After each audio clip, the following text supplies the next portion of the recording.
Hope you guys are doing well. Welcome back. So in this video, I'm going to show you that how you can resize any kind of image on Adobe Express. So let's start. So first of all, what we have to do, we have to open the Adobe Express. So as you can see, I have already created an account. You have to create an account on the Adobe Express.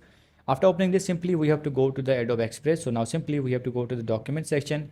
And after going to the document section, as you can see here, we need to click on the view all option. So let's click on the view all. So I'm going to click on this. After clicking on the view all, as you can see here, you will be able to see the resize image option. So we have to click on the resize image.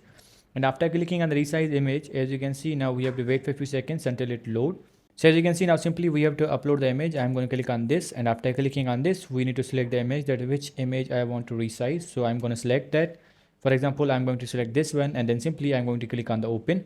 And after clicking on the open, it will take few seconds in uploading the image. And after the completion of uploading, you are going to get a lot of sizes are here. So we have to wait. As you can see, now we have a multiple sizes, like in which format you want, in the story format, square format, portrait format, or landscape, or if you scale the image, you can also do that.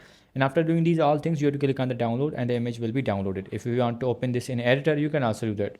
So I hope you guys understand this video, that how you can do this. So see you guys in the next video.